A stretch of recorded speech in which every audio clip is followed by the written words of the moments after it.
Hey, Hey Andy. Fixie, how's it going, mate? Yeah, really good. Welcome back to the podcast, Andy. Thank you for joining us this week as co-host. Thanks for having me. Will wasn't available this week. He's got some birthdays and he's having a great time. But thankfully, Andy was able to step in as host. Yeah. And on top of that note, Andy, we have John Banks coming on tonight's episode for episode number 46. And John Banks is a collector in the UK. John's also a reseller. He runs a couple of YouTube channels. And it's going to be really interesting to talk to John. So please welcome John to the podcast, guys. Oh yeah, G'day, thanks John. guys. How's it going? How you going, John? Yeah, I'm good, thanks. Yeah, a little bit early. Obviously, we had to over in the UK now. It's just gone 7 a.m. But no, other than that, everything's fine. People are going to be like, he's running a what he's doing, getting people up so early in the morning for the show. I Yeah. really No, appreciate that's you all good. coming on, John. No worries, mate. Yeah, looking forward to it. Should be a lot of fun. So tell us a little bit about yourself, about your collection, and what you do. Okay, so yeah, down in the UK. So collecting wise, probably quite new into the journey, really, compared to some of you guys and some of the other guys you have on the channel and stuff. But I'd say I'm probably maybe only 18 months in to Yeah. doing this. But obviously, in terms of gaming and consoles and that sort of thing, I can't remember a time where I haven't owned one. Mm. And I'm sort of approaching mid 40s now, and I remember going back to the early days, and pre-console, even things like Spectrums and Commodore 64s, and Yeah. that's what I grew up on. And then obviously you went through school and things like Mega Drives and Master Systems, and that hit the scene. hmm So that's kind of where it all took off. And then I think probably over the years, every console near enough, the sort of mainstream ones anyway, Super Nintendos and everything like that. But no, in terms of collecting wise, I'll probably say maybe 18 months, 2 years, because I do a little bit of reselling, which, as you know, Fixie, we've already talked a little bit about this. When you do reselling, you come across so much stuff, Yeah. and it kind of you often buy stuff to sell, and then you buy stuff and you think, actually, that's kind of cool. I think I'll keep that, and then all of a sudden you start collecting of something, and so I sadly as well, and I know I won't be alone in saying this, but I've owned so much stuff that I've actually sold, and I guess regrettably sometimes, I think back to some of the stuff that I have had and Mm. that I've got rid of, but that's I'm sure I'm not alone in that, but yeah, so here we are today, and obviously I'm happy to speak about it later on, but I've sort of documenting the whole thing really. So I've just started a little YouTube channel. Some other amazing ones. This is, I've been inspired by so many amazing channels, that in this sort of, niche that we're in. And so it's kind of where it is at the minute. John, is there like a main console that you like to collect for more than others? Like, are you? I hate to say it this way, but are you like a PlayStation fanboy or? Yep, PlayStation 2.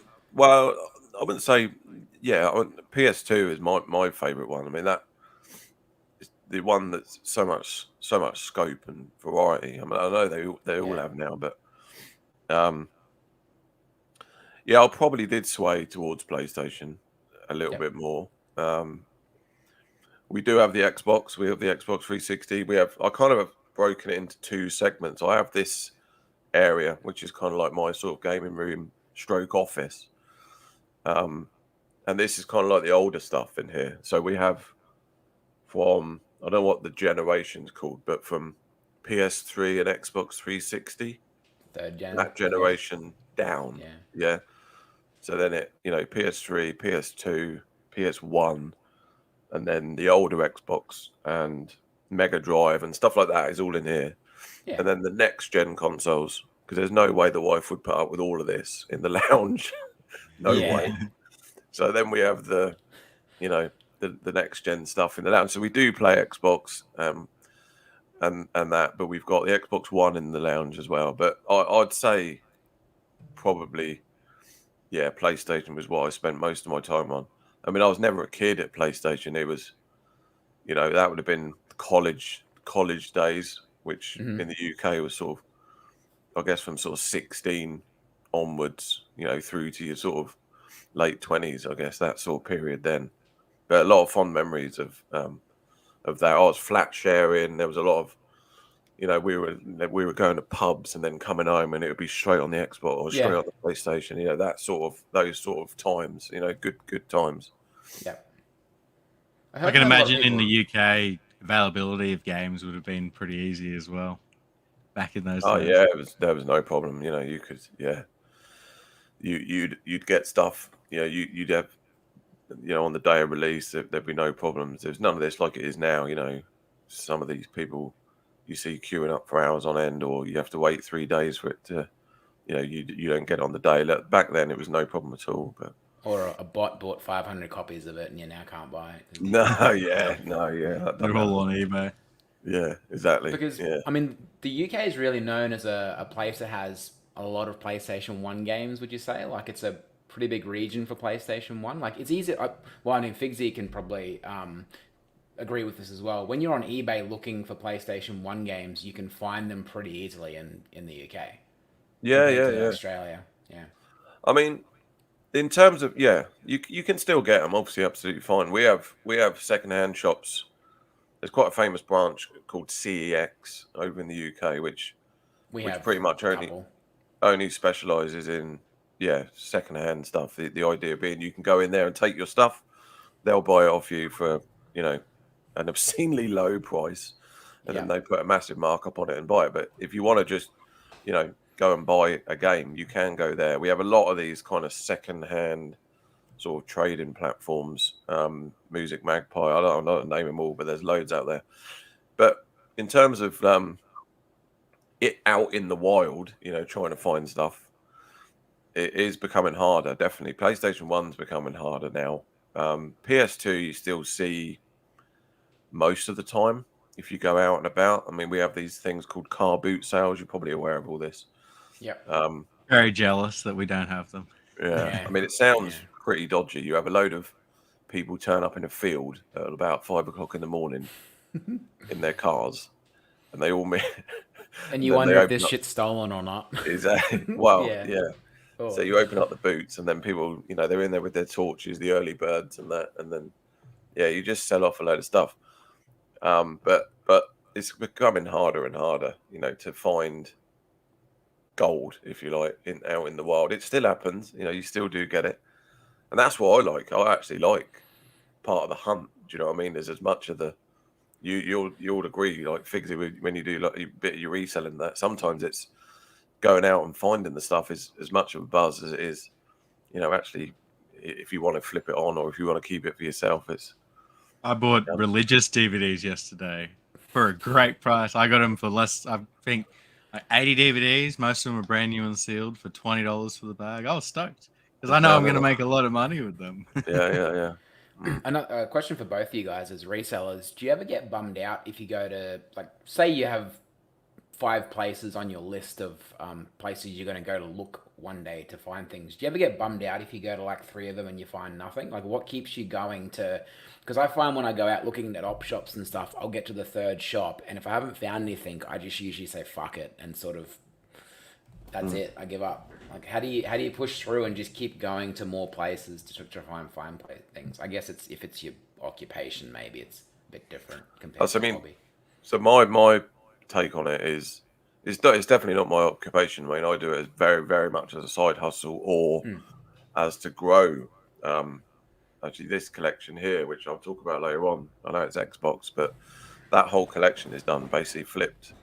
But my sort of take on that is you've because I get this all the time. People say this to me all the time. I never find anything in charity shops, or I never find anything when I go out. And they'll go once a month. Yeah. And I go whenever I see anywhere like our local town, you know, it's 2 minutes walk from me, and we've got about 3 or 4 kind of like charity shops in there, you know, where people donate stuff and stuff like this. And even if I'm just popping up the village for like a pint of milk or something, any excuse, I'll go in them. Yeah. You know, the more times you go, the more chance you've got of finding stuff. And so it is basically, it's just a case of that. You just got to be a bit relentless. Persistency is key. Yeah, you just got to keep going. And then, you know, it might be 10 times you find nothing, but then on the 11th time, I had it the other week. Someone dropped 5 Mega Drive games in the shop. That never happens. Yeah. Never happens. You never find Sega Genesis Mega Drive games anywhere like that. Because it's such a niche console. Just literally landed, you know, and I was in there on the right time, and then sure enough, right, I'll scoop them up. And that, you know, had I not just decided, I'll pop in there on the off chance, they wouldn't have lasted an hour. They'd have been gone. Do you remember what games they were? What Mega Drive games they were? Oh, they weren't massive hitters, but they were ones I needed. You know, there was a few sports in there, but you know, the fact that you just see them, yeah, you know, and you're getting them for a bargain, cased up. Yeah, I think they were like £2, £3 each or something. Which, you know, but even just the fact that you got a boxed for Mega Drive game with a manual and everything, it's crazy. Yeah. Do you know what I mean? It's crazy. So, yeah, I'd have a very similar answer to John. It's about persistence. I'd expect to get stuff a quarter of the time, honestly, especially like garage sales.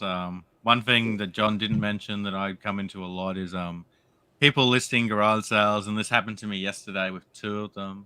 And you rock up and they're not actually open. Like they've listed a garage sale, but they've just decided not to have it. And you've driven, you know, you've gone 4 suburbs out of your way, and you're like, oh, do I keep going? $20 worth of fuel, yeah. It happened to me yesterday, and it was just before I got to this church sale that I was telling you guys about. It wasn't even on my list. It was just driving past, and on your Saturday mornings, you'll see signs, garage sales, turn right. And, yeah, you know, sometimes you just got to be out there hunting. And yeah, you have to wonder sometimes if the sign's like 5 weeks old and they just haven't taken it down. So you see like a garage sale sign, and you turn up there, and it's like 5 weeks ago. That's funny, and that does happen too. And if you do go garage selling every week, you are familiar with, hey, this guy had a garage sale last week, and the same ad. I've got into the habit of searching Facebook Marketplace by like the last 5 days or the last 7 days only, so it doesn't show me those older listings, because Facebook love to like, hey, this listing for a garage sale in January you might like. Yeah, I put on another little thing, a little tip is, you know, just turn on notifications for a load of stuff. I mean, we've got other apps. We Keywords, yeah. Gumtree. We've got there's a load like Vinted is just sort of a fairly new one that's just cropped up. So you just put in all your keywords and save those notifications. I know you do get a bit bombarded, and most of the time it's a lot of repeat stuff, but you know, on the odd occasion you will find one which, you know, is good. I had a load of baseball cards. I know we're slightly going off topic, but I had a load of sports cards once, which it just literally cropped out. The notification come up, and it said sport, and I think it was like almost like someone's whole collection. And they were up north. They were nowhere. It wasn't like a local pickup job. It was a massive, you know. And he said, "Yeah, you know, you can have the whole lot." And he managed to ship them down and everything. And and that's the sort of thing that wouldn't have hung around. That would have been gone that day. Yeah, you know. Most of them will do keywords, like eBay. I mean, I know Gumtree does, and there's a hidden thing inside Facebook Marketplace that was just kind of hard to find, but you can put search alerts in there as well. And you can also search via, and it's another thing, because Marketplace, the UI of Marketplace can be a head fuck to get through sometimes. There is a way, I guess, to list things as listed, like just listed, and sometimes you've just got to have it set to that to find things. Yeah. I'm finding lately the marketplace is showing me more international ads from I get groups that I'm in. Oh, yeah. And I'm like, do I leave these Facebook groups? But I enjoy the group, so I don't want to leave. But then all the ads are on the marketplace, and it's just annoying.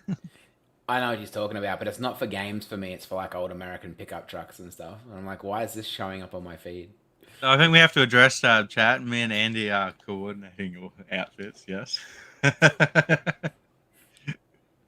missed the memo on that, unfortunately. I jumped on the podcast wearing a shirt, and Andy was wearing a different shirt, and he's like, "I've got that one. Give me 2 seconds." Ran out of the room and came back on. I didn't ask this, but like obviously we've got Kex here, and you were saying that you guys use Kex to buy like retro games and secondhand stuff. Oh, yeah. But do you? I know America has GameStop and we have EB Games. What's the equivalent store in the UK? Because I've never really thought about that. We got one called Just Game. Just Game. Yeah, which is like a video game store, but I think they're struggling actually at the minute, and I don't know what the latest is on them.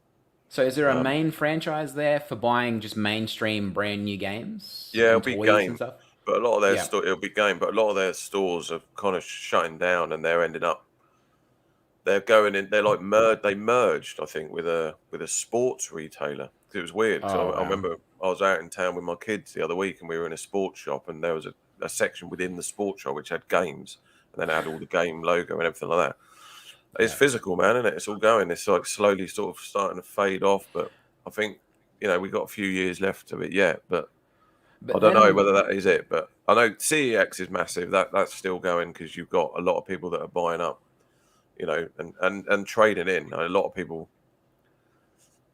just use CEX as a to make some money essentially. Just go in and trade. They do mobile phones and all the other electronics and everything like that. So, So me and Fixie don't have a Kex store within like 2,000 kilometers from us. So we call it the Kex Gamble. Whenever you try and order something from them, you're either going to get the game that you wanted in the case that you wanted, or you're going to get the no case, or you're going to get like a busted up case. Sometimes it pays off, but unfortunately, more times than not, it doesn't. So it's just a waste of time. I don't know PS4 titles, but like if a PS2 game pops up, it's not going to be complete. And I think that's really, really bad of them, because I don't want to start, slagging them off too much, because I use it, like you say, but I'll go into the store and buy, you know what I mean?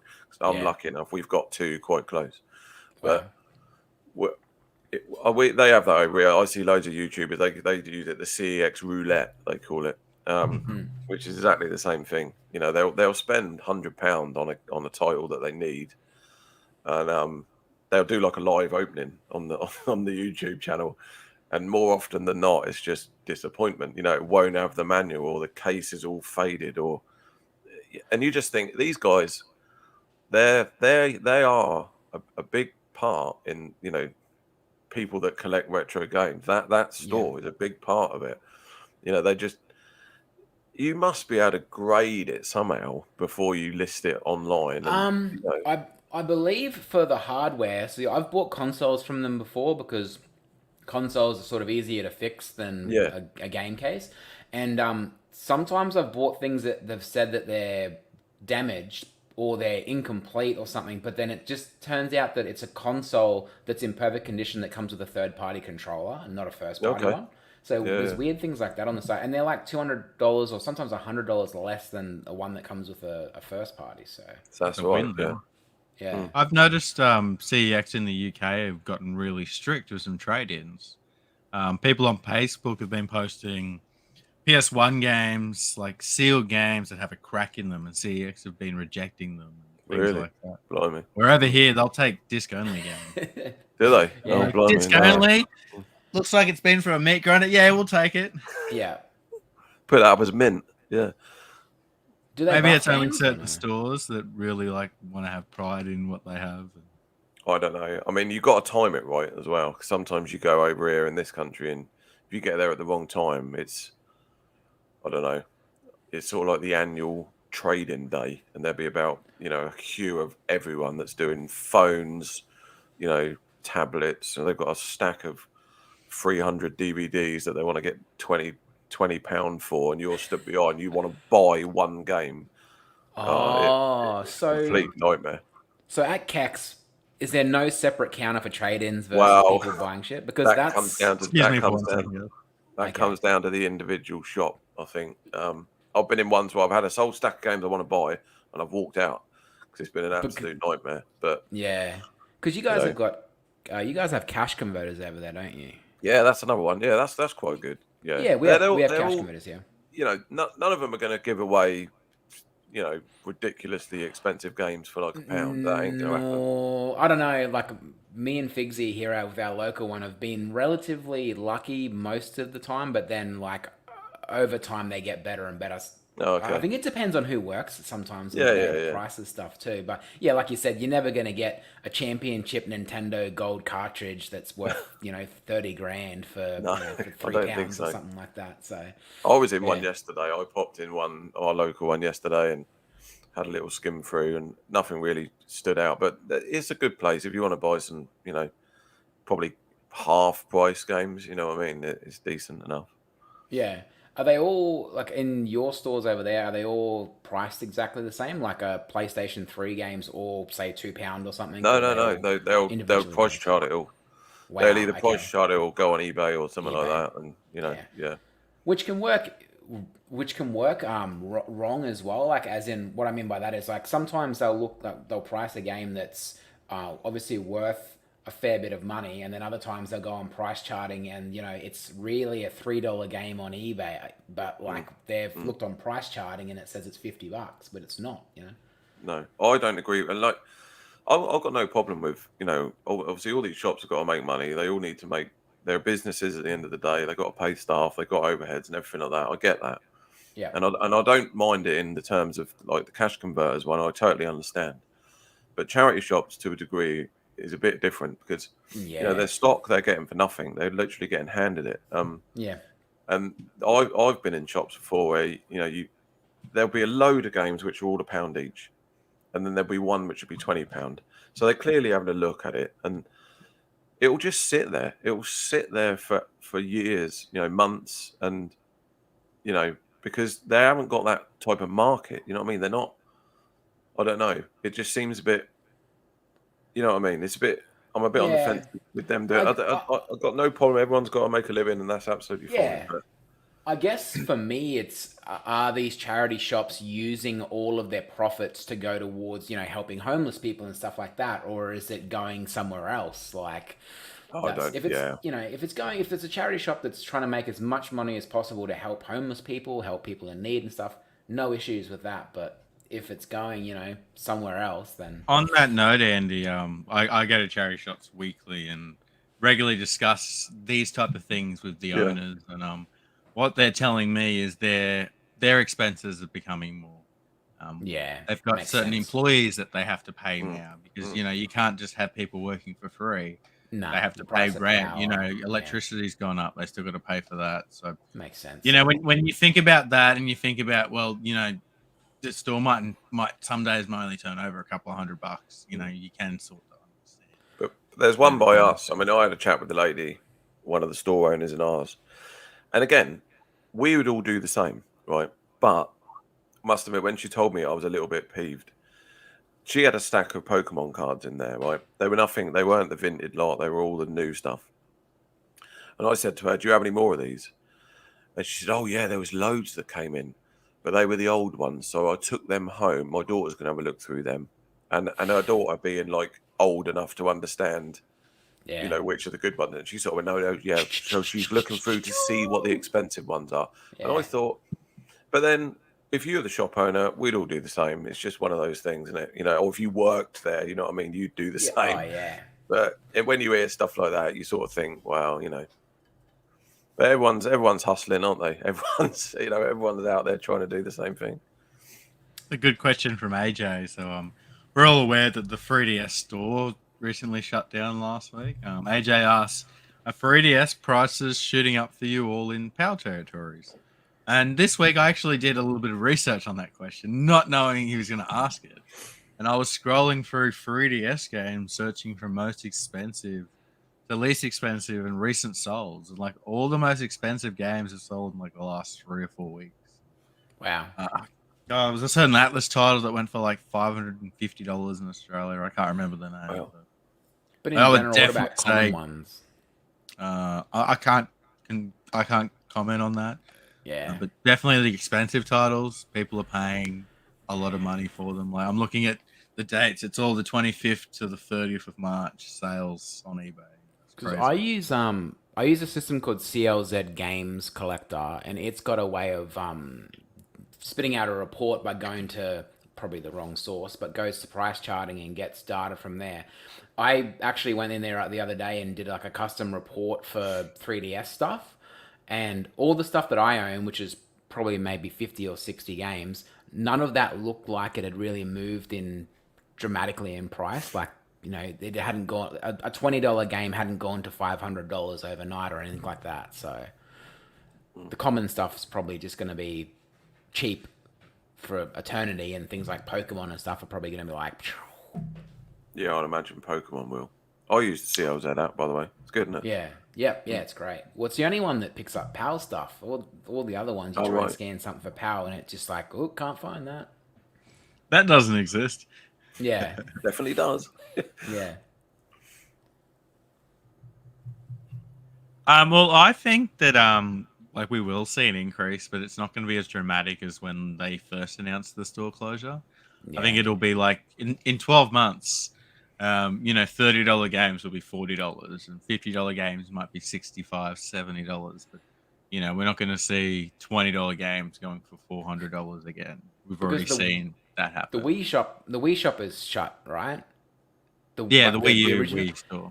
Yeah, and when you think of that, I mean, none of those games really shot up much in price, did they? Like, they're not dramatically. They're all still mostly shovelware and... The only ones that do shoot up in price are like sealed games, because then like a rare game might only have a few sealed copies, and you know, we obviously know how many graded collectors are out there. But this influences the North American prices a lot more than PAL prices. Did you guys see the bloke that bought every single game on the 3DS store? Yeah, that was awesome. Was it Jeebus? His name was? Yeah, I don't know, but like, how did he store all of it? Did he actually explain how he stored it all? Yeah, I watched the video. I think he had multiple different DS hard drives. Yeah, because it was like 2 terabytes or something worth of games on the Wii U from the store. So the way that the DS is set up, I'm probably not going to explain it properly, but each DS can only fit like a certain amount of bits. It's blocks, yeah. It's blocks, yeah. Yeah. Then once it's full, it's full. It doesn't matter if there's like more gigabytes of storage on there. Yeah, it's, you know, Nintendo, like, you know, fuck your normal storage measurements. We use blocks here. Mad respect to him though. He didn't just buy every game. He did like every DLC, including games that like only had DLC if you beat the game and then like unlock an extra character. The completionist, that was his name. Yeah, and what was it was like 20-something thousand US. Like, you want to hope that he makes that money back on that video, like somehow, for a sponsorship or something. And it's not easy to do that. Like, I think timing. Nintendo have a limit of $300 at a time. And, yeah, I think he had to use gift cards or something. Like, he just had to keep constantly the worst, just the worst. And he couldn't buy them from game shops. He had to go to like hardware stores that sold gift cards and they didn't have rules on because of all the scammers and different things that are out there. I reckon every time he probably went into the store and bought like 5 $300 Nintendo cards, they were like, did somebody call you and ask you to pay your IRS bill in this? Like, you know. Filming a YouTube video. Yeah. Did you say at the start, you say you have GameStop over there? No, we have EB Games, which is like GameStop's is US. Did you? GameStop bought EB Games a long time ago in the US. Did you get on that when the share price went mental and everyone was?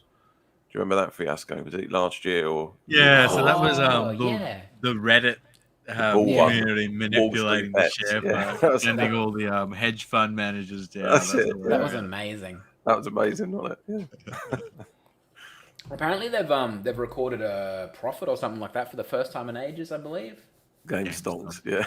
Yeah. Silver hand, diamond hands, all that. But they've apparently like fired a shitload of middle management and stuff. Like they've cut a fair bit of fat from the company. So on GameStop, I actually do have some news. I know we have a news segment, but I just wanted to bring this up quickly while we're talking about GameStop. So GameStop in Germany is actually shutting down. I got some photos of a collector this week showing me like his final clearance sales of games that he's buying, and yeah, GameStop's. Yeah, I'm pretty sure they're leaving Germany, like completely going out of the country. That's crazy. I didn't even know they were in Europe at all. I thought that was a US thing. Oh.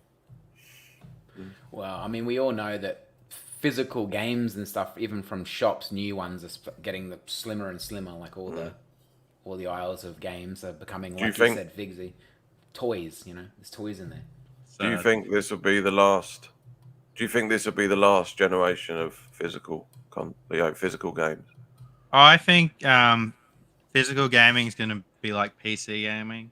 So you can go into a game shop and they'll still have a PC section, but most of it doesn't even have discs. It's download codes. If you pre-order, you can get the collector's edition, which comes with a download code. Yeah, the same statue as you can get collector's editions for PC that's exactly the same as PS4 and Xbox One. But like that's just how it is. Steam is how people play PC, and it's just generally accepted in the community. I feel that video games are going the same. It's been going this way for a long time with manuals getting removed and games not actually being on the disc and different things like that. Like if it was up to Sony and Xbox, they wouldn't be producing physical hardware. 100%. Even movie media and stuff these days, like any of our large retailers, like ones that we have that you could compare to Walmart in America or Tesco's or whatever you have in the UK. I think that's a grocery shop, so I'm an idiot. But basically, all those places have just stands at the end of the aisle that have maybe a major movie that's come out, and then there's no movies in the store at all, other than one stand or two with new releases on it. Yeah, you're right. Yeah. And you ask the employees, and they're like, "Yeah, we're getting rid of DVDs. No one buys them anymore." Yeah, and Blu-rays as well. I guess no one's buying Blu-rays, really, are they? Like UHD is sort of a dead media as well, because that didn't the physical 4K media. There's only a really small population that's actually buying this stuff that is keeping it alive. And kudos to them. I mean, they did shoot themselves in the foot. Like with UHD stuff, where like I had an issue recently where I just wanted to play UHD movies that I bought in a store on a PC using a Blu-ray HD drive, and because of the CPU that was in the computer, it wouldn't decode them because of the security that's built into them. So like you can't even play them on a computer anymore like you could with a Blu-ray. So I was just like, this is why they're dying. And you own this, like it's not. It's mine. I want to play it on a computer. But if you think about music enthusiasts and vinyl outsold, I think CD, didn't it, for the first time? For the first time in like 20 years. So that's like a whole generation, almost like a 20-year shift. And I mean, you never know, but I think I agree. It tends to be kind of they want to sort of fade it out, it seems. But hey, gentlemen, on this podcast, we've got a few different segments. And one of those segments is a quiz. So it's time to play Fixie's quiz.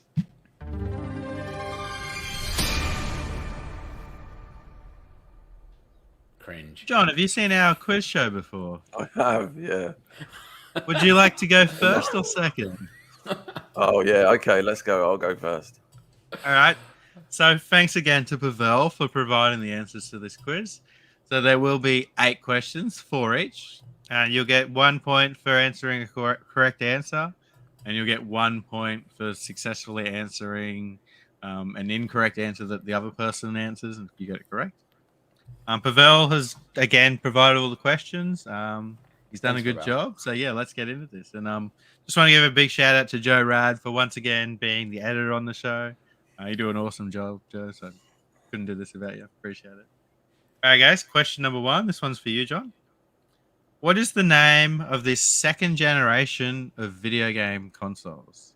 Is it the Fairfield Child F, the Intellivision, the Magavox Odyssey 2, or the ColecoVision? Jesus. Wow. I'm going to say, I don't know. I recognise those little paddle things. I'm intrigued by that. Is that like a dial-up where it dials up into a phone number and downloads a game somehow? Like, what the fuck is that thing? No. I'm going to go with Intellivision. Intellivision is correct. Wow. I recognise some of those games. That's why, on the background. I've got Intellivision Lives on the PS2. Wait, right? it literally says in television on the That was the answer Yeah. screen. It changed when. Okay. I'm an And I idiot. recognise some of those games in the background from the Yeah. PS2 compilation disc. Because it looks like a 70s. Oh yeah, the Answer machine Intellivision or Collection. I know the one you're talking about. Yeah. All right, Andy, this one's for you. Oh. How many AA batteries are required to play on the WonderSwan color handheld console? Can you show me Is a it- picture of it? 1, 2, 3, or 4? Going off the physical size of that, I'm gonna say that would use. And you said double A's. AA AAAs? batteries. Does it take 1, 2, 3, or 4? It won't take one. It will probably take two. Unfortunately, that's incorrect. I will hand this one over to John for the steal. I mean, pure guess, but I'll say 3 sounds pretty good. I'll go with 3. The answer we were looking for was 1. What? One AA How? battery. Oh wow. It's tiny. Yeah. It's a really cool device. 2000, so like that would have been before the Game Boy Color. Is that like a little RPG player thing, basically? Yeah, it looks cool. Yeah. All right, just going into round 2. John has the lead. 1 over Andy is still yet to score. John, your next question. I'm going to show you a video game company's old logo, and you have to tell me what video game company that is. Choke. I mean, hey, what? I'm going to go with... Can't say I'm that familiar with it. I'm going to go with Sierra. Nope.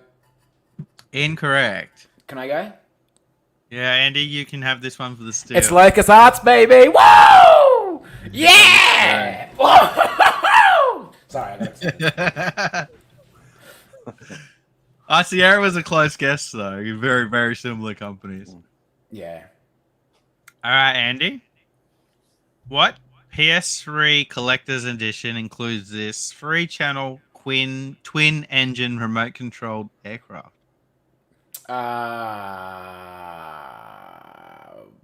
I'm looking for the title of the game. Oh, okay.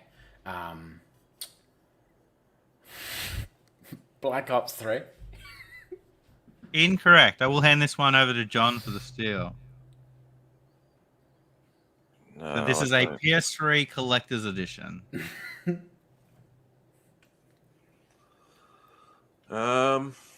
Nothing. For some reason, I'm thinking like a Tom Clancy game, but I don't. I can't. No, I wouldn't know. Is it one of the Splinter Cells? I don't know. The answer was Tom Clancy Splinter Cell. Whoa! Congratulations, John. Hey. When you said Tom Clancy, I'm like, oh, I hope you go there. I hope you go there. So that was the Blacklist Padlin Aircraft Edition, and I believe that's like a $600 or $700 collector's edition. It's Wow. absolutely massive. Yeah. So moving into round 3, John has a lead of 2 over Andy with 1. Anyone can still win this, guys. All right, John, next question for you. I'm going to show you an alternative cover for a PS3 title, and you have to tell me what that game is.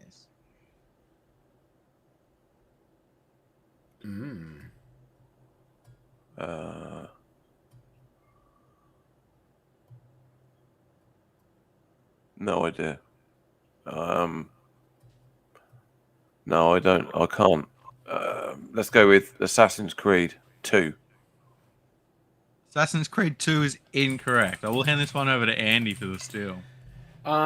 Is it the game that you run around hitting each other like it's like Counter-Strike but with medieval? I don't know. Is it Dark? Is it Dark Souls? It is not Dark Souls. So the answer we were looking for was Knight's Contract. Oh, and I have that too. Never even The heard Knights of were that signing contracts in the picture.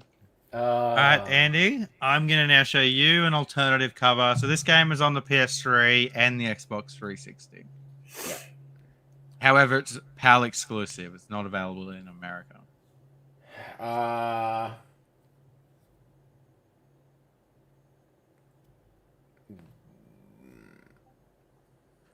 Warcraft. No, Warcraft? not Warcraft. I'll hand this one over to John for the steal. So, John, this was a PS3 and an Xbox 360 PAL exclusive title. I'm going to go with God of War. Oh. Not God of War. The title we were looking for was Of Orcs and Men. No idea. I don't even know that game. Nah, me neither. All right, we will move into round 4. Moving into round 4, John still has a lead of 2. Andy has 1. Anyone can still win this, guys.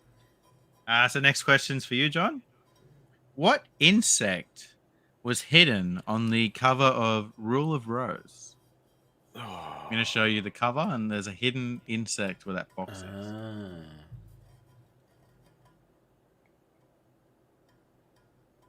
That's one of the Holy Grails.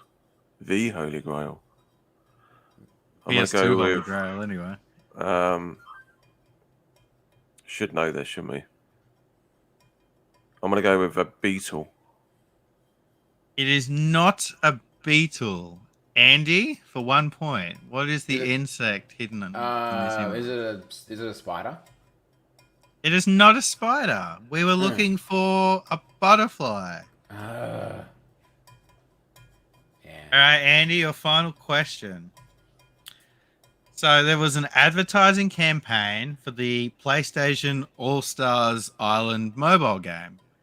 Coca-Cola has released branded cans with characters of the game. I'm going to show you one of the characters. You have to name any of the 2 remaining characters or video games that they were from. That's from... So we've got Uncharted. You have to name any of the 2 other ones. Oh, wow. Okay. But that looks like a North American thing. I'd have no idea because it's not... I've never seen those cans before. That's like a hard question for me to answer. I'm just going to guess. And because if the first one there is like a Sony exclusive, is one of them a Tomb Raider game, and then there's the other one, The Last of Us? Incorrect on both of them. John, do you want to have a steal? You can enter 2 games. I'll give you half a point for each one. So these are PS3 exclusives.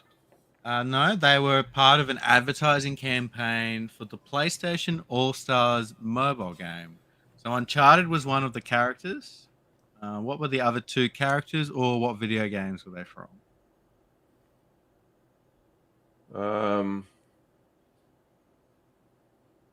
Let's go with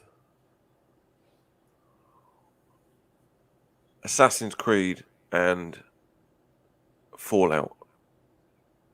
Incorrect. So we were looking for Kate from Gravity Rush or Cole McGrath from Infamous. Infamous, Okay. yeah. So guys, Would that not have guessed concludes that. this week's Fixie's quiz. And on his first time on the show, John takes out the win. Congratulations, John. Wow. Well done, John.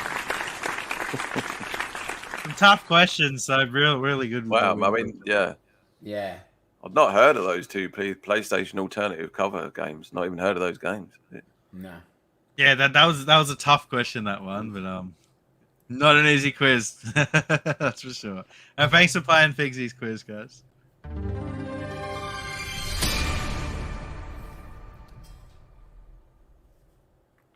So, John, let's talk about this YouTube channel, in particular that collection behind you. Have to be on reverse. Okay, yeah. So the YouTube channel. So the YouTube channel started kind of when I started doing this whole collection thing, really. Probably a little bit afterwards, actually, to be fair. But no, and I just thought, I'll just go out, kind of share what I'm doing. and kind of see where it goes. So the whole influence behind it, we were talking just before we went on air. One of the channels I used to watch was a guy called Retro Rick. He's a massive US video game collector. He doesn't just do video games; it's loads of old school Toys kind and of stuff. retro toys and Yeah, that sort of thing. he owns a shop now. Yeah, that's Yeah, crazy, isn't it? Me and Fixie And, watch him occasionally. yeah, so it kind of, and one particular series he done was like a $10 Nintendo 64 collection, I think, or it was a $10 video game collection anyway, where basically he would buy. He started off with $10. He would buy something, but it was all video game or DVD media related. Yeah. And he would flip it on, and that was the whole thing. So I didn't own. I thought I'll do a similar one. I never owned an Xbox 360, and so I thought I'll go with that because it is stuff that you still see fairly common out and about. The games for Xbox 360 are out and about. Yeah.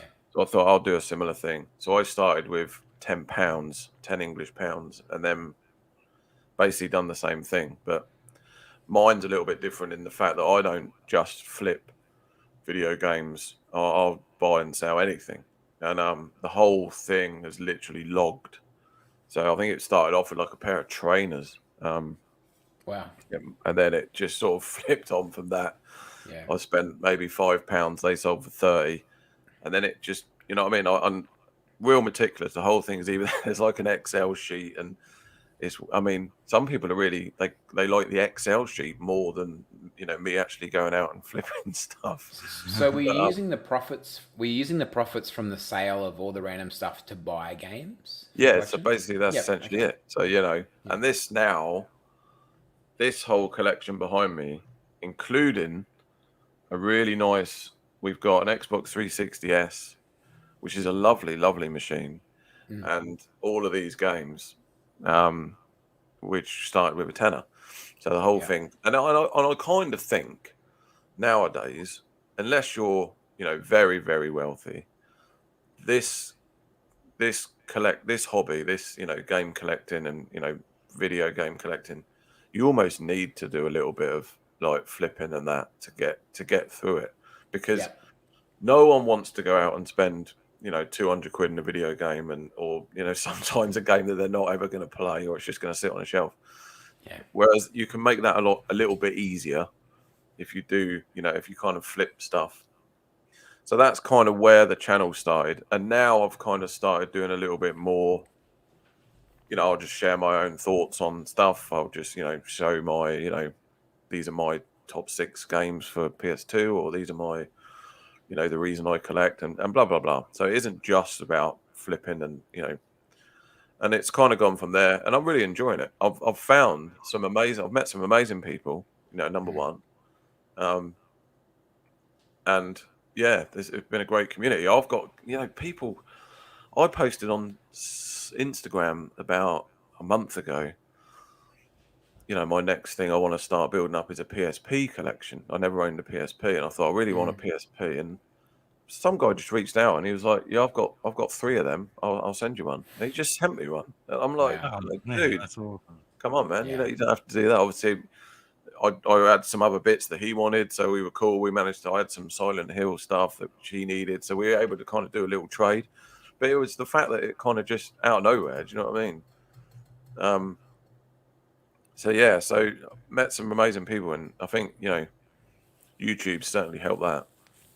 John, do you believe that some people ever just flip things not for I'm not saying profit, but like people that obviously collect video games and then sell video games on the side to fund buying more video games. Do you sometimes think that some people do that just for like satisfaction of going out and hunting for cheap games and selling them more than just doing it to make money to buy more games? Yeah, absolutely. I mean, like I said earlier on, I mean, I love the hunt. I love it. Yeah, that's you get a kick out of that. Yeah. Yesterday, I found it's not a big hitter by any means, actually. But this was yesterday. We were in town. It was me, my wife, and my youngest daughter, and there's like a little flea market place, and just before that there was a charity shop, and I was like, they were in like I think like a super drug store, and I just popped in the charity shop next door, and this is what I'm talking about. Brand new, Oh wow. absolutely brand new and sealed. That's cool. Modern Warfare 2 for a Yeah. fiver, and I'm like, Yeah. when do you find stuff like that? So you know what I mean? It's little things like that. You just sort of think, woohoo! I don't need it. I've got it on all the other consoles, but not sealed like that. Jesus. So have The you decided American if you're going to keep it version yet? of Or? sealed Xbox 360 games, some of them are going for thousands of dollars. Yeah. it's crazy. So, check Absolutely that one crazy. out, John. Definitely. But do you know if you're going to flip it or keep it yet, John? I'll keep that for a while. I mean, there's I've got no reason to flip that just yet. I mean, I'll keep hold of it. I mean, I don't know about you guys, but we have this thing where people grade stuff. Do you have that over there? Oh yeah. That's a worldwide thing. There's only card do you grading companies like in video Australia. games? I've got graded cards. I collect sports Yeah. cards. I've got graded cards, but they actually grade video games.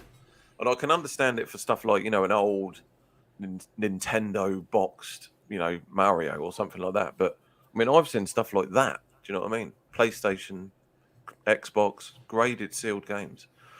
Yep. Yeah. There isn't a Australia. Sorry, Andy. So we had Get the Greg on here a month or so ago, and he actually explained a lot about what you were just about to say, where you understand why people get really old boxed games evaluated, but you don't understand why people are getting brand new stuff. And I think he basically explained it in a pretty good way that I can't explain as to why it's probably better to buy the older ones and try and get new stuff graded. So because condition, I guess, is everything. Australia, we've got card grading companies, but the only PAL grading companies I'm aware of are in Spain, the UK, and I believe Germany. Right. And then there's multiple in North America. So Australia haven't got their own grading companies at this stage. And I think that's got part to do with why a lot of Aussies probably won't grade their games, because you've got to pay import fees for anything over $1,000. So if you're sending an expensive game overseas, and you're going to pay a lot of money in customs to get this graded game back. You also don't know if customs is going to rip it open and completely fuck your game, which was what they do. They do that all the time. They open up sealed games. So you try and send your mint copy of Mario 64 over there, and they take a box cutter to it. Yeah, Jesus. I mean, it could happen. It could happen. We had a big delay. During COVID, everyone went crazy for grading cards, for getting trading cards graded. I mean, it was going mental. I mean, I had a load, and I'd sent a load away because you're kind of at home. We were stuck indoors. I was like, I'll go through a load of my cards. And actually, some of these could probably do with being graded. So I sent a load off. We have some UK companies. The turnaround was really quick in the UK, but the then value afterwards wasn't as much as what you get if you like the American PSA and stuff like that. So I sent some cards off to PSA, and it took I think it was 18 months before I got them back. Wow. Yeah. Wow. I'd almost forgotten about them at one stage. You just write them off. But no, I know today the wait time's a lot less, but if you look at the values, if you want to get maximum value, you send your cards to Beckett or PSA. PSA, you got to do it. Yeah. Even if you get a 10, it's it mightn't be worth as much as a 9 PSA, just because people want the unity in their collection and things like that. Fixie, we do have a card grading company here in Australia, don't we? But not games, obviously, like you said. Yeah, but you were saying, I think one day to me that if you're an Australian collector of, say, basketball cards, you're probably better off to send them overseas to get them graded compared to if you got them graded here in Australia, because I guess the authority of it depends on the reputation, I guess, on the authority of that's grading them. Is that true? I can't speak for all Aussies, but I know the Aussies that I talk to in the grading scene, to avoid this, they'll just buy graded cards. Yeah. They'll happily spend a little bit more to get the graded card, so they don't have to go through the worry of having to send it overseas, having to worry about 2 lots of shippings, 4 different lots of customs looking at your package and different things like this. So there is that big risk. So a lot of collectors I know will just buy graded cards.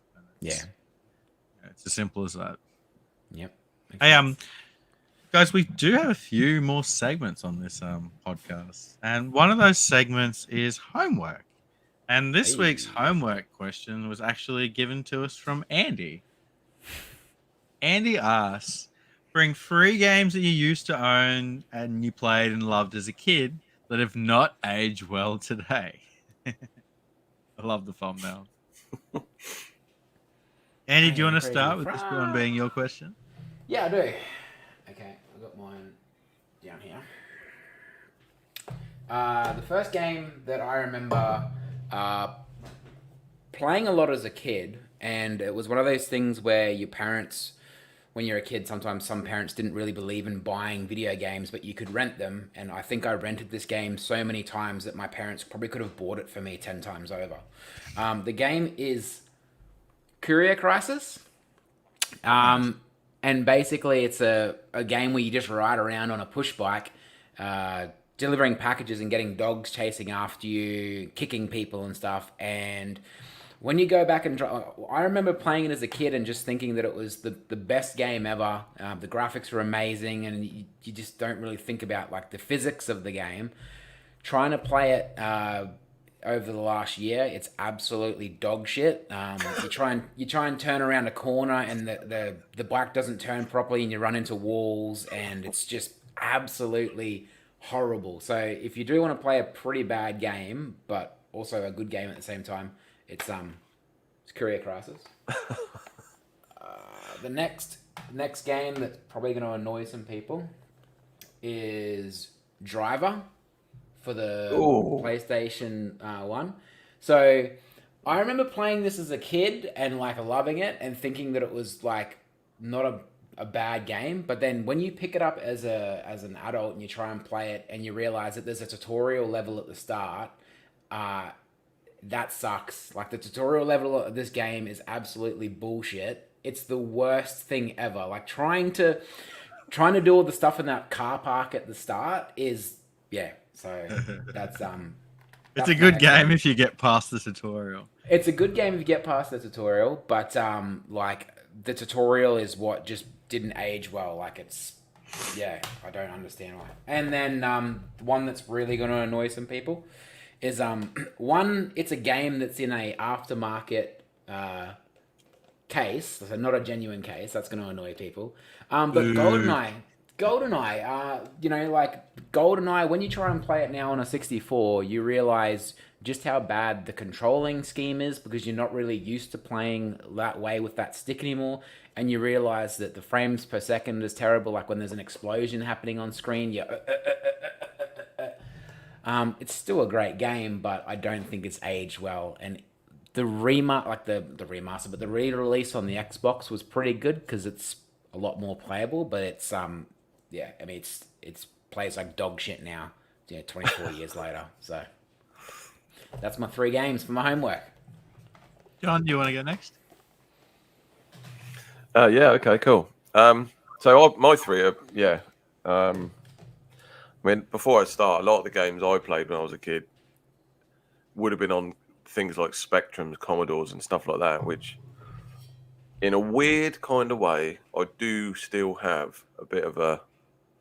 There's a bit of a one of the goals I think of this year is probably to get one of those really, really old, either Spectrum or Commodore 64. I'll probably never play it. But it'd be one of those things to just have a nice little collection of. But anyway, so I haven't gone that far back because I don't own them yet. But I have gone. There's 2 Mega Drive and then 1 PlayStation 1. So I'll start with the PlayStation. I'll start with the Mega Drive. So this one is only a car only, but it's called Arnold Palmer's Golf. Okay. Yeah. I love the artwork. Wow. I remember playing this.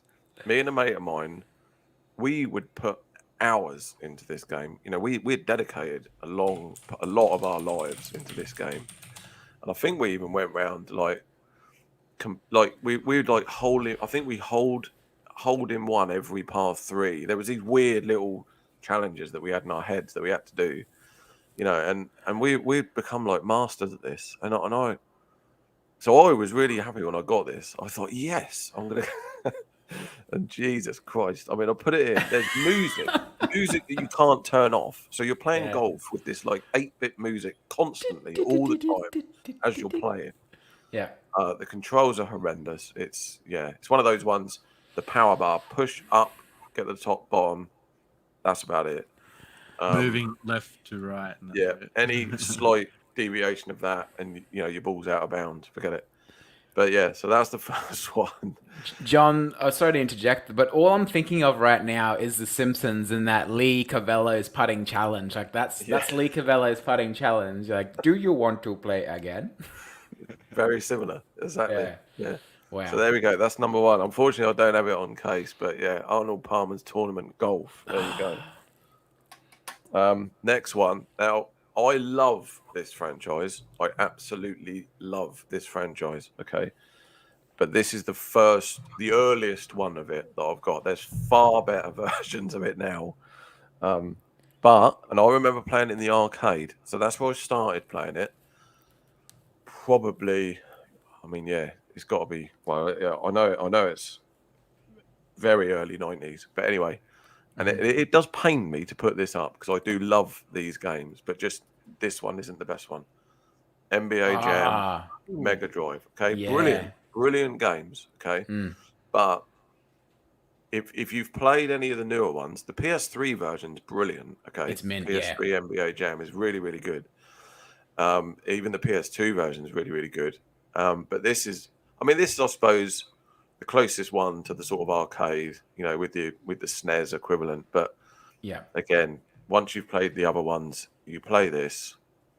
It's very much, it's not as good. But I love it anyway. NBA Jam, it had to go in my collection, but unfortunately.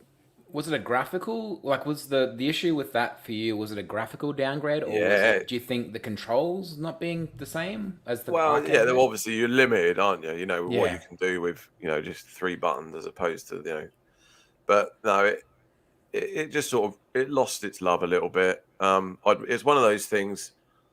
The nostalgia was much better than when you actually go back and play it again. Almost better if you don't play it. Yeah, I should have just left it there forever. It leads me to wonder, because I remember the controversy about the AI in that game and the arcade machines. How apparently it was rigged to steal your coins and just make you keep dumping money into the machine. Really? I wonder if they changed the code in the home console version so it didn't do that to you, because obviously maybe it wasn't as addictive or something. I don't know. No. So anyway, there's those two. Mega Drive. A lot of memories. A lot of memories playing both of them, but unfortunately, it didn't hold up. And then the third one, I don't know how I can even put this one up. I'm a little bit nervous about showing this because, again, it's an amazing franchise, and I love it. But the reason is because I'm playing a very, very good newer version of it at the moment. Okay. Yeah. And this is the earliest version, I think, of the game. Someone probably be able to correct me if this is wrong. But Tomb Raider, PlayStation 1. Yeah, exactly. I'm laughing because out of every single game, I've got it in my pile as well. Oh, no. Okay. Well, I'm glad we're on the same page. But yeah, exactly what Andy said. Yeah. You can't. It's ridiculous. It gave me a headache. It absolutely the gave me a triangle headache. titties, and then just and the water and the cliffs and that. I couldn't see what I was doing. So anyway, and I'm playing currently Rise of the Tomb Raider on Xbox One, which is amazing. You know what I mean? Absolutely incredible. So to go from that to then put this back in, I know, they all got to start somewhere, right? But unfortunately, that's the third one. So, because correct me if I'm wrong, and I think you said this the other day, Fixie, that game is the first game on the PS1 that uses the analog sticks. Yeah, so it was the first PS1 game that have analog sticks control. So first to use a certain technology, it's gonna be bad. They were trying to work it out. Yeah. But at the time, it was groundbreaking, and I remember completing it. We got stuck, and we ended up buying we bought one of the walkthroughs. Like you could buy the guides and that, Actually, I think it wasn't. I think it was in like a PlayStation magazine or something. They had a guide, and I remember going through it all, and that's how we ended up completing it. And it was a real sense of like, you know what I mean? Really happy to finish it, but yeah, it's you know. I guess we're all I guess we're all different ages and stuff, and we were at different parts of our lives when that game came out. But I can sort of remember maybe primary school when that game came out, and kids and stuff on the playgrounds telling you that you could type in a certain code to see a topless, and then you'd go home and try it and be so disappointed that it didn't work. Like, it's just bullshit. You know the Easter egg they put in the second one? Yeah, I think so. They made that code work, but if you put it in, Lara Croft blew up. Yeah, because that was the thing. Like, kids were like, "Yeah, you can see a topless," and you go home and try and type a code, and then nothing would happen. Yeah. Well, guys, that's a good segment to my three. Obviously, the first one I picked was Tomb Raider, for all the reasons that John said. Hey, and I was on the edge. I'm like, this is kind of a game that's a bit controversial to pick, you know, but it really doesn't hold up today. No. But what got me thinking of this topic, I was around Andy's place last week, and Andy's like, "You want to play a video game?" So of course I picked out one of my favorite games from my childhood, and unfortunately it was not what I expected. It was a very like unpolished game, and it was not what I had in my head, and that was Vigil at 8 Second Offense. I love this as a kid, but it definitely doesn't hold up. Especially multiplayer. Multiplayer is terrible. Oh, it literally felt like I was just moving a car around and round in circles, chasing you, trying to shoot you for like 20 minutes. Yeah, literally basically. just like it took. I think it took 20 minutes to have our one-on-one match. Yeah, to kill each other, and you're just going around and round in circles with pixels on the screen. You can hardly make out what's going on, and it was trash. Like, yeah, it's trash. Meanwhile, if you go back like 5-10 podcast episodes, I'm like, yeah, this is a hidden game. Yeah, get it. And when I bought it like a couple of months ago, you were like, "Yo, you're gonna love that, man. We're gonna go play it together." And then it's just rat shit.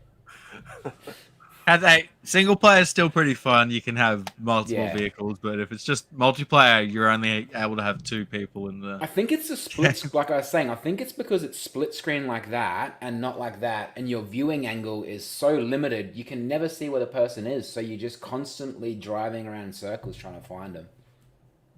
Oh, well, my third one's actually a PS2 game, and again, this one might be a little bit controversial. It's probably the most popular franchise in the world, and that is Grand Theft Auto 3.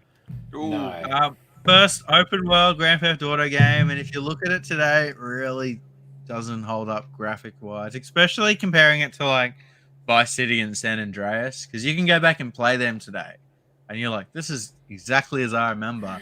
But going back to GTA 3, you're really like, oh, this is an old game, and you go play. Every building looks the same, and you can't go in them, and you know almost every second car looks the same on the road. And that's one of my favorite games of all time. Like, pretty much, it's But I mean, I'm insulted about what you're saying, but I also understand exactly what you're saying. Like, there's no motorbikes, there's no swimming physics, there's no nothing. It's Rockstar's first attempt at a 3D Grand Theft Auto.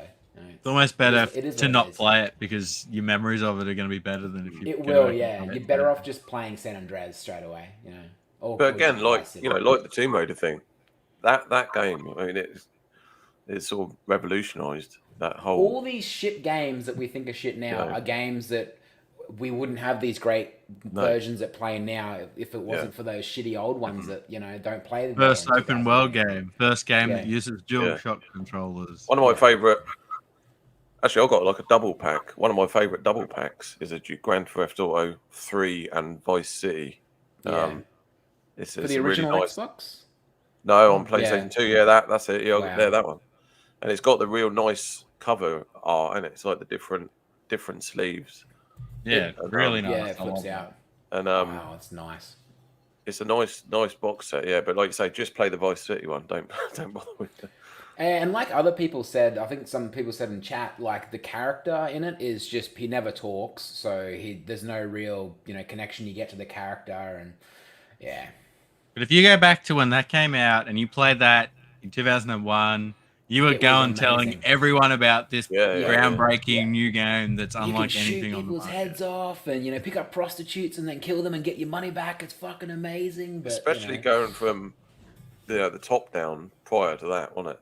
yeah. Mm. I was actually about to put that Grand Theft Auto 1 in this list because I played that recently, but I didn't. But it's the same thing. Like, without that first game that company made, we wouldn't have GTA 5 and now 6 soon when it finally Hey comes guys, I out. was watching a Phoenix resale video this week. He's a big YouTuber. I'm sure you guys all know him.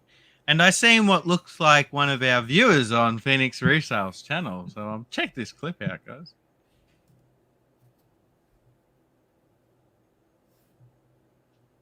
Of Dusk Diver 2. How come you picked up so many copies of this game? I was selling them for like 50. Picking them up for like 30. Okay. It's like a $10 quick turnaround. Yeah, but yeah. It slowed down. So. Raging Loop. I think I have had this game before. Oh, this is one that I. So if you do watch the podcast, let us know in the comments. That's really awesome to see Amari's in the wild like that.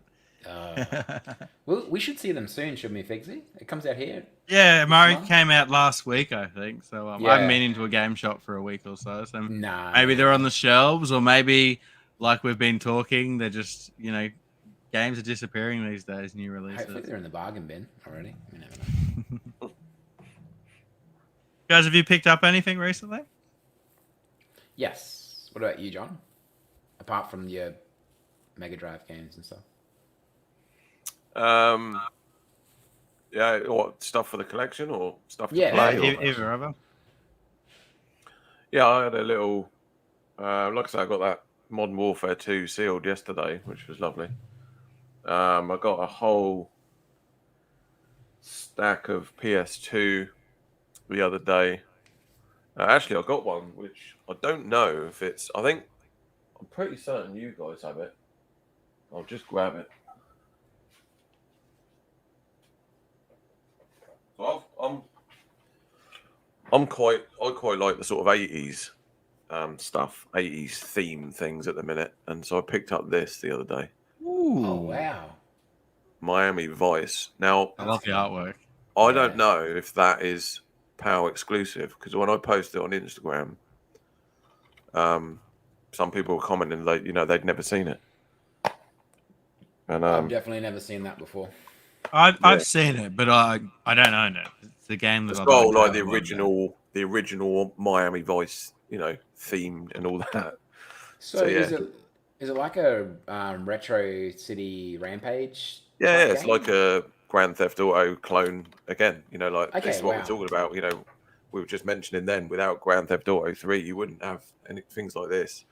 Yeah, wouldn't Scarface, and there's so many. Yeah, exactly. Clones I and got really that the other day. Scarface, Godfather, those two, absolutely essential sort of games. But no, yeah, I'm always out on the hunt. I picked up some like shelf fillers and stuff like that the other day. But in terms of things we're playing at the minute, I'm playing Xbox One. Actually, is what we're playing.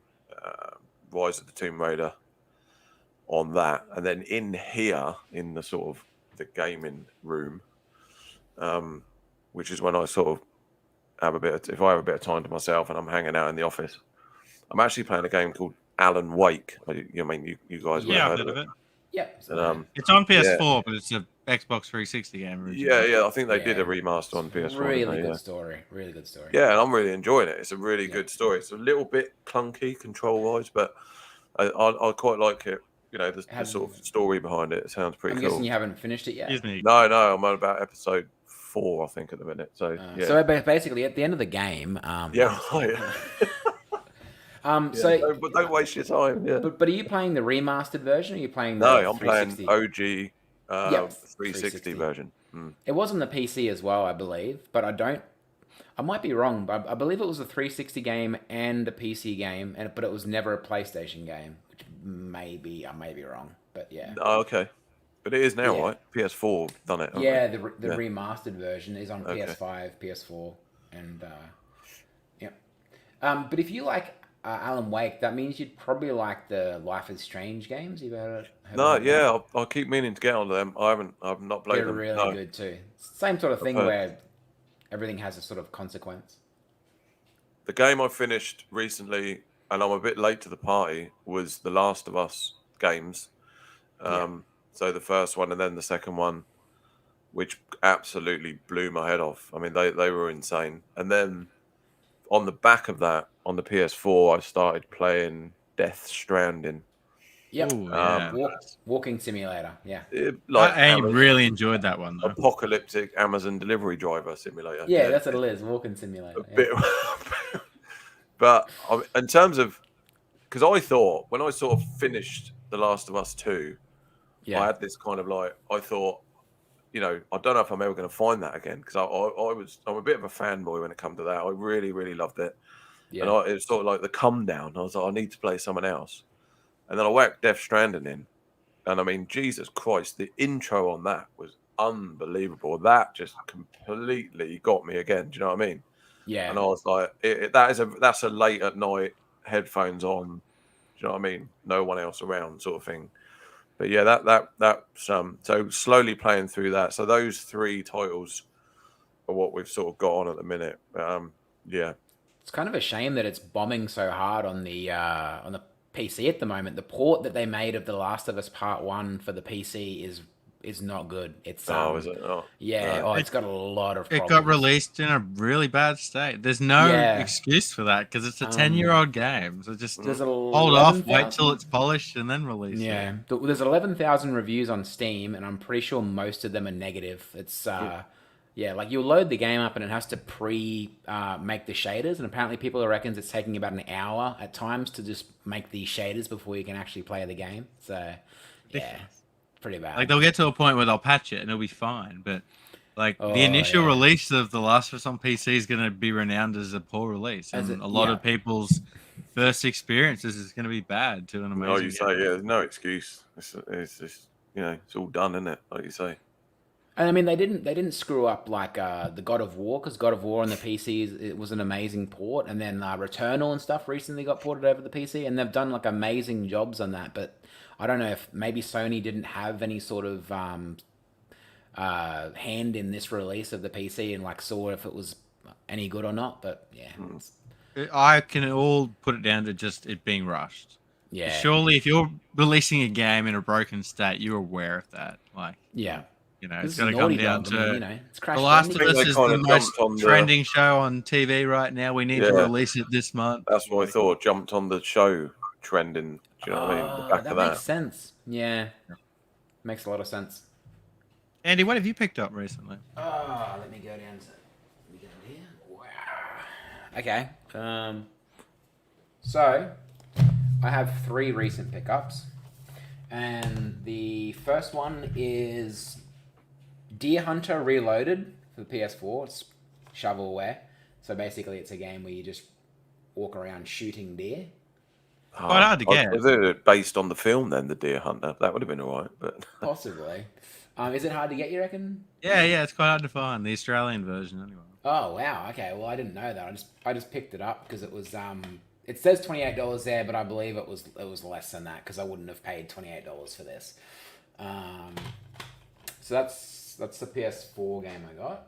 And then this I've been trying to find for the last, I'd say 2 years, and every single time I find it in a shop, the discs on it is always completely screwed, and I don't know why, but it's this game in particular. Every time I've tried to pick up this copy, the discs have been completely fucked. This copy is really good and has the manual. So it's a weird title. The yellow case. Yeah. I've been after this for so long. And I'm actually aware of that. I remember letting you know I found it. The disc is scratched. Yeah, and I went to Adelaide once and tried to buy it down there, and the disc was screwed as well. And then I think I found it again up here once before, and the disc was completely screwed. So I don't know what it is about this game, but people are obviously using it as a frisbee. I mean that, for obvious reasons, that you'll find that everywhere. Wii games and stuff. Like that particular Wii London Olympics. Yeah, that's in all charity shops all the time. Because after people sit there smashing the button in the sports games, they probably take it out and just. The next the next game I got was I'd never seen it before, never even heard of it before. It's basically a paintball game for the Xbox original. Nice. Yeah. Okay. So yeah, it looks pretty cool. It basically it looks like Jet Set Millennial. Radio. Jet Set Radio, but with paintball guns, basically. So, what did you say, millennial? There's a millennial paintball game on PS3. I was thinking of that. Yeah, it might be.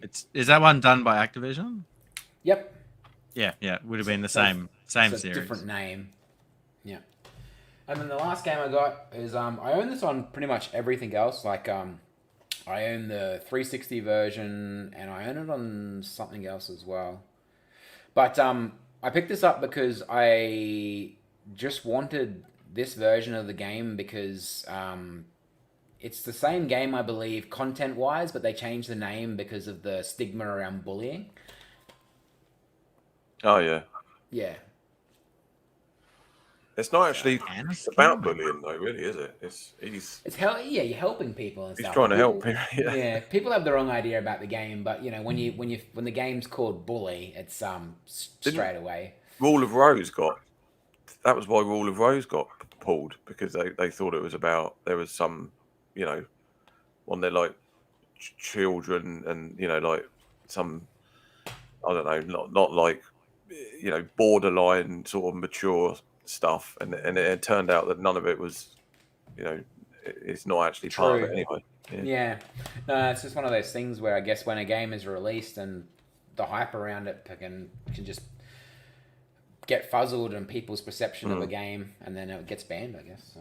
They don't actually play it; they just ban it. Yeah, they just see the name Bully and they think it's about bullying people. You know, like change the name, but then they don't change the content of the game, so it's, you know, it's the same game. I picked up a couple of things this week at a local. I'd say it's like a recycling shop, sort of owned by one person, and she takes in donations and sells stuff pretty cheap. I donate a lot of stuff there, and I always get given vouchers. So I like to save up my vouchers for when they get good stuff in. Finally, they got some good stuff in. So I found some Pokemon cards, which I don't usually grab, but these are actually from 1998. Wow. It's a Pokemon card 2-player starter set from 1998. It's complete, bar the holo, so it's still got a bit of value to it. And the box is in pretty good condition. And I also got a couple of PS2 games. Now, this particular shop likes to price every video game at $8, regardless of the title. So they have a wall of cheap games that have been sitting there for 3 years that all have $8 on them. But occasionally you'll see a new one pop out. And I'm just so lucky to have seen two of them. And it was Sly Raccoon and Sly Free. Nice. Yeah, two of the Sly Cooper games. Yep. I've played these back in the day. I've got the trilogy on PS3, but I didn't have them on PS2, so it's awesome to add these to the collection for a good price because they are quite expensive these days. Yeah. Now I need to track the second one down. Yeah, it's always the way. Always the way. So, guys, let's segue into another segment of our show. And this segment's usually done by Will. However, Will isn't here this week, so taking over will be Andy with some memes. So let's bring it down for meme time. Woo!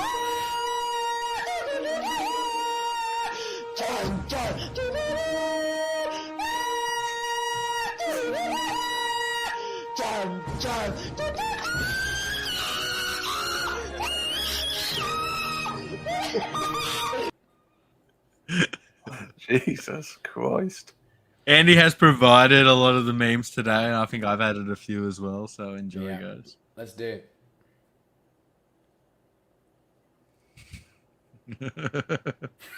This is one that I shared. So the guy's hitting Best Buy, and the employer's like, "Don't forget to check out Fortnite, Genshin Impact, and Doom Eternal." And the Chad goes, "Shut up, nerd. It's so beautiful playing Stardew Valley." Yeah, on his $5,000 gaming PC.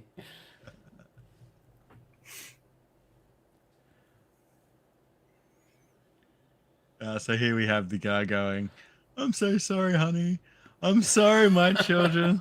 There'll be no food tonight. Somebody pirated a game I made in 1995. Yeah. Nintendo piracy's crime. I think Will provided this meme for us. Someone uploaded a soundtrack for a song that we wrote in 1998. Better take it down. I've added this one. I found this, I think, on Twitter. It was a 1996 Super Mario 64 manga suggests that one-up mushrooms grow from the bodies of dead Marios, penetrating the cycle of life and death. Oh, that's morbid.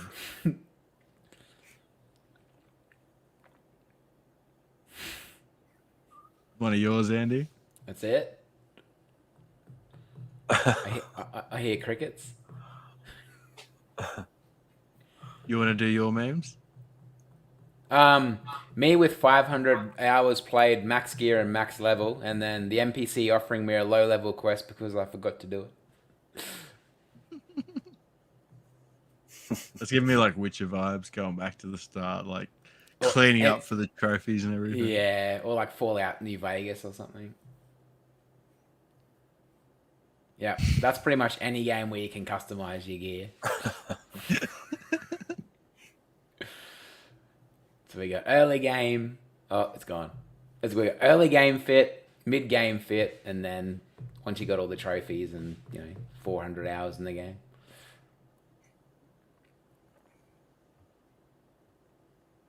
And this one's probably my favorite one this week. It's Los Santos Customs were like, "What brings you in here today?"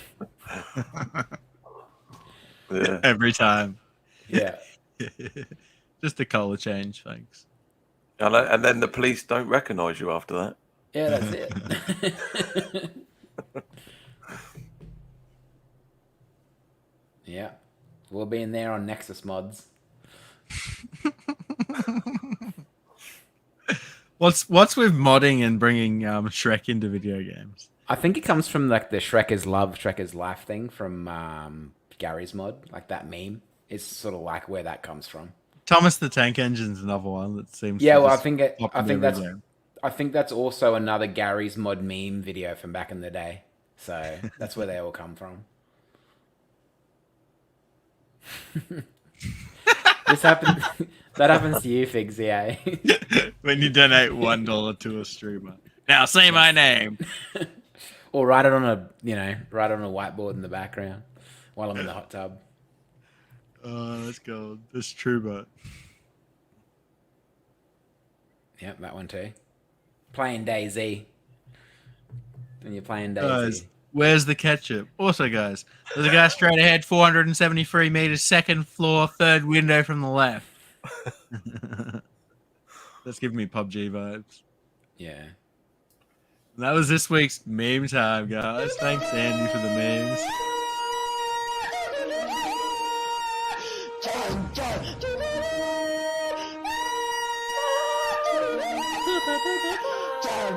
Dum, dum.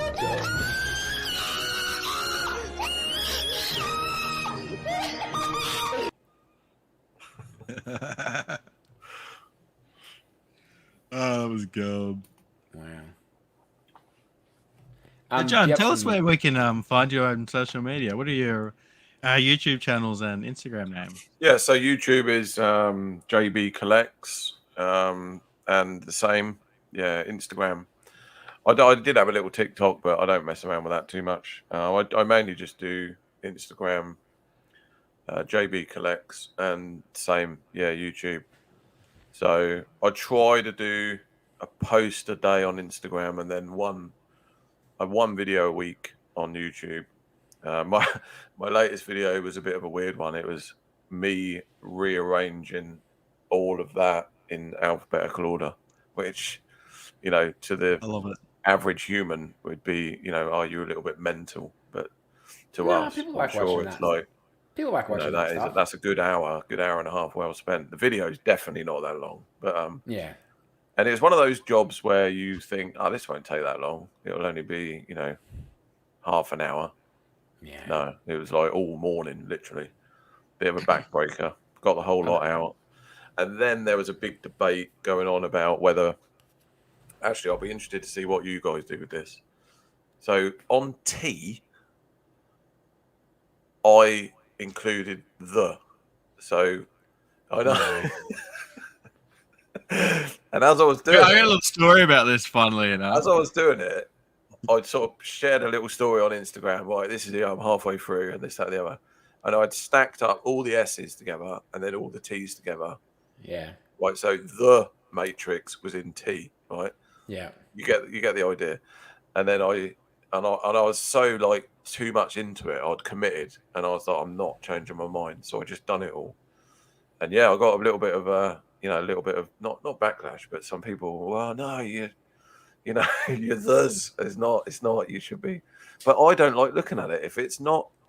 If the T isn't next to all the other you know what I mean? For me, it should be there. But anyway, that's the way it's done. It's staying like that. Well, I got a little story about this, but before I do that, I'll just let you guys know all John's social links are in the description. So definitely be sure to subscribe to his YouTube channel and give him a follow over on Instagram. He puts out some really awesome content.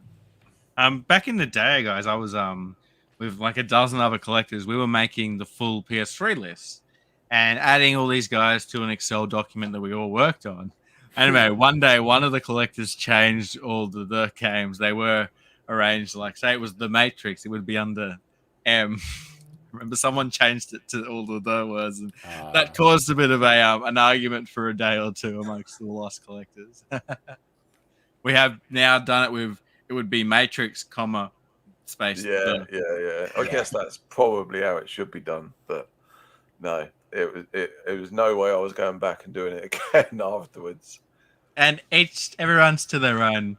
Like everyone has their own collection rules. I won't, except Andy. Andy, don't tell us about how you advertise your collection. Yeah, no, we don't go there.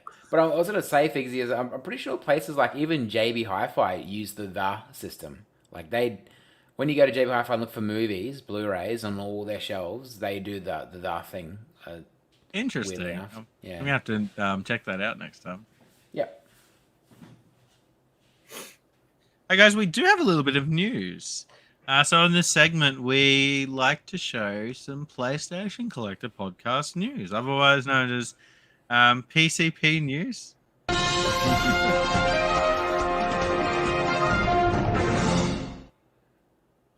So a couple of little things we found through the week. Just pull them up here. So the first one's actually really cool. So Gran Turismo 4 came out 2004, I believe, a 19-year-old game.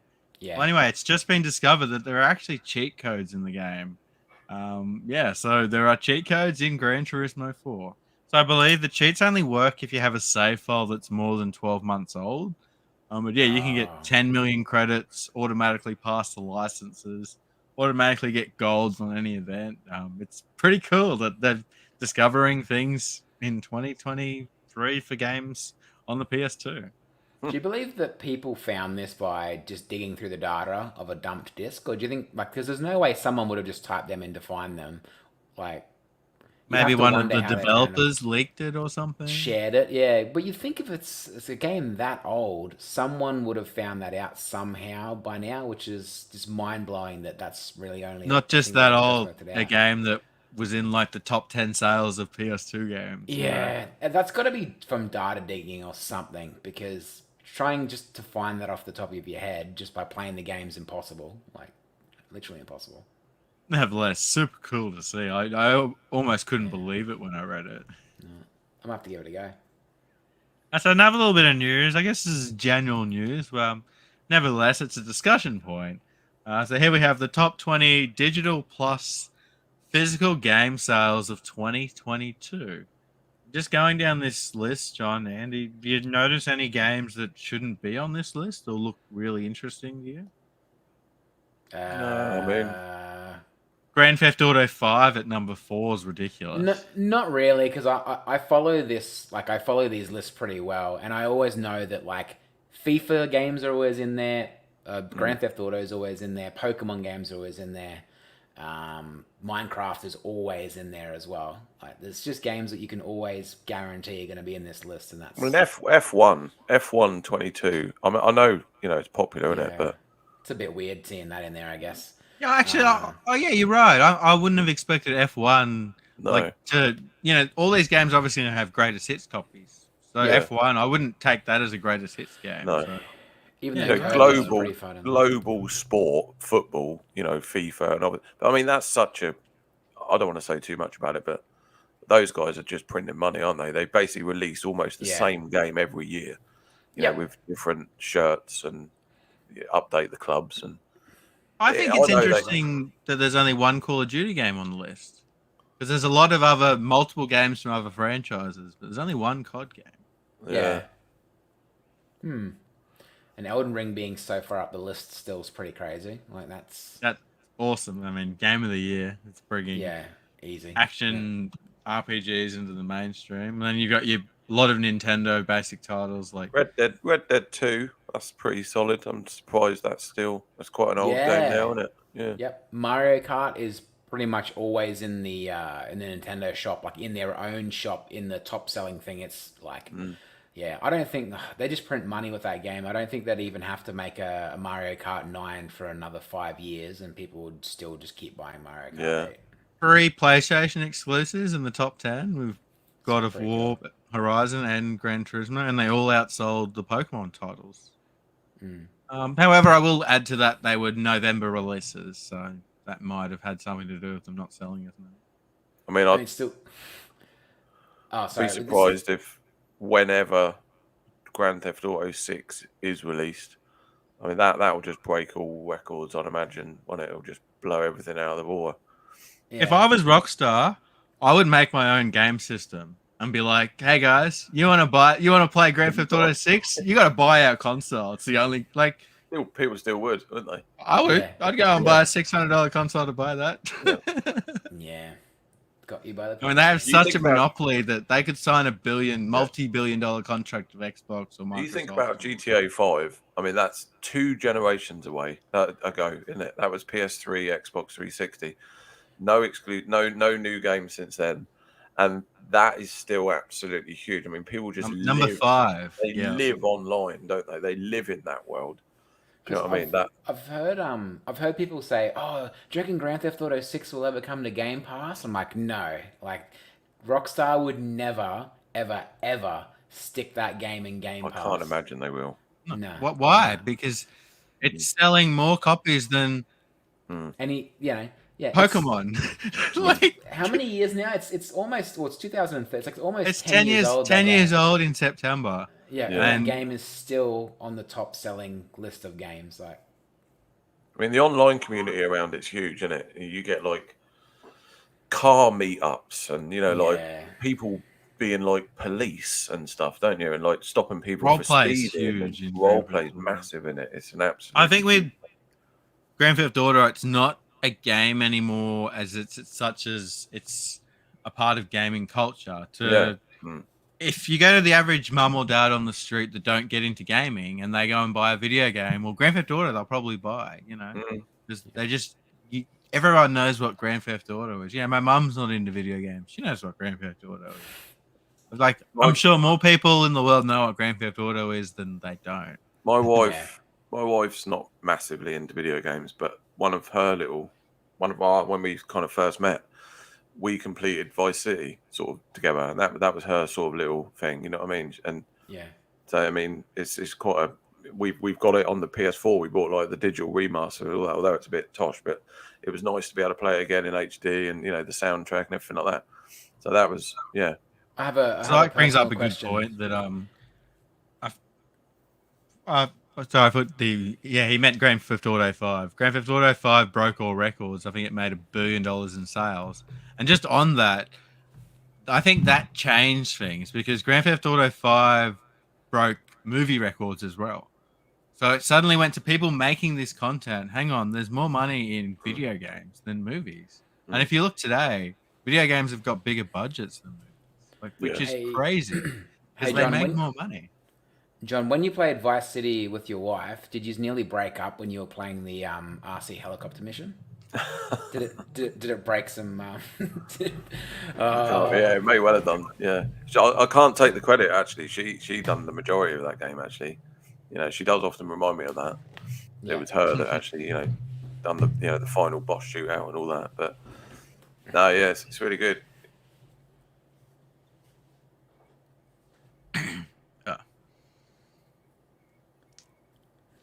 Yeah, that we hit the 1 hour 40-minute mark before we got that Yeah. awkward silence. That's it. It's always going to happen. Always going to happen. Oh, John, is there anything else you wanted to tell us about yourself or your collection? Yeah, I mean, I've got a couple of bits here I was going to share.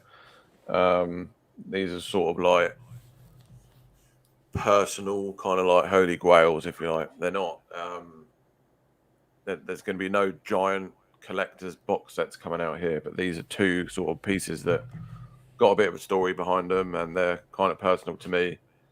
One of the things I like about watching these kind of channels and this type of content around, the people that collect and stuff like that is, the sort of personal elements to it. And, everyone's got their own kind of nostalgia, and everyone's got their own kind of reasons for buying what they buy and stuff like that. But so I've got two things. This one, because again, that we talked about a couple of times in the show, in this podcast about, not being able to find what you call, like these rare gems out in the wild and stuff like that. But so this one was in a charity shop, and it was about a year and a half, 2 years ago. And I had to kind of like second look, because I thought there's no way that's, that is that even real? Do you know what I mean? That can't be legit. Yeah. So it's boxed, and the box is absolutely mint. So it's Pac-Man Game and Watch, right?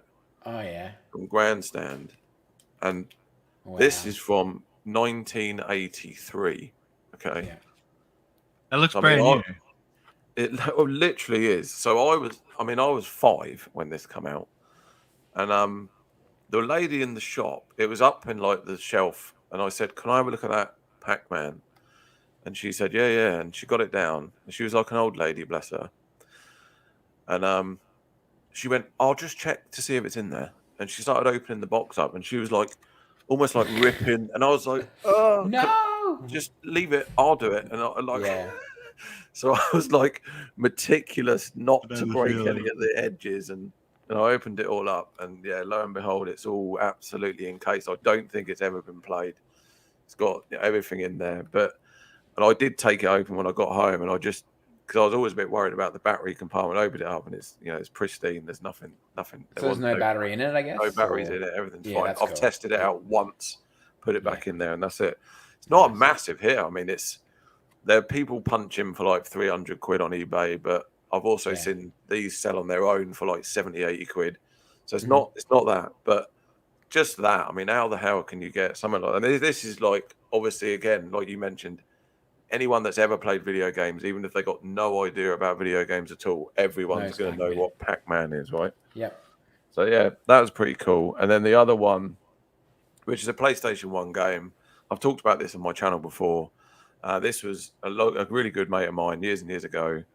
And so we used to come home from the pub, and we would play this game a lot. And we spent quite a long time. There was 3 of us that shared a flat years ago. And so it'd be one of those sort of, get home from the pub, you all had a few pints, let's whack on some video games. And we used to play this quite a lot, okay, which is Bishy Bashy Special, okay, which is like a weird sort of like party game. There's about 70 or 80 little mini games on here. And so you all link up. It's 2-player, 4-player, I think. And yeah, you just go at it on these Awesome little weird. artwork. Yeah, it's really cool. And it's a lot of fond memories of me and my mate. And then sadly, he passed away a few years ago. So it's one of those things. Sorry. Do you know what I mean? I sort of had to get it, really. So it's Yeah. kind of like a little memory. And I'm really pleased with this. It's a really, really nice, pristine copy. So this one always takes kind of pride of place on the shelf as well. So it's kind So of there like you Mario go. Party for the PlayStation 1. Yeah, really, kind of isn't like it? that. Yeah. That's cool. But no, it's a lot of fun. Thanks for sharing, John. And thanks so much for coming on, John. Guys, definitely be sure to check out John's YouTube channel. If you like Retro Rick's video game challenge, you'll love John's $10 Xbox collection. as he said, he's built this entire Xbox collection from $10, 10 flipping squid. stuff, 10 squid. which is mad respect. And you want to follow that whole journey, it's up on YouTube. And as well as that, John's got an awesome Instagram page. You're on pretty much every day. I see you posting different things on Instagram, John. Yeah, I try to do one a day. Yeah, just a nice, bit of a game or something or an update. Yeah. Be sure to go and follow John over on Instagram, and if you want to get in contact, feel free to send him a message. Andy, thanks so much for coming back on the show to host. Really appreciate it. Man. Thanks for having me. Appreciate it. John, thanks so much for coming on as a guest. You've been awesome. Oh, thanks a lot. Yeah, I appreciate it. Cheers. Shout out to Joe Rad for being editor again. Really appreciate you, Joe. You guys can't see Joe, but he's here. He's the lacking. He's lacking. Well, I hope you guys enjoyed the show. This has been the 46th episode of the PlayStation Collectors Podcast, and we'll see all you guys next week. Peace, guys. Take it easy.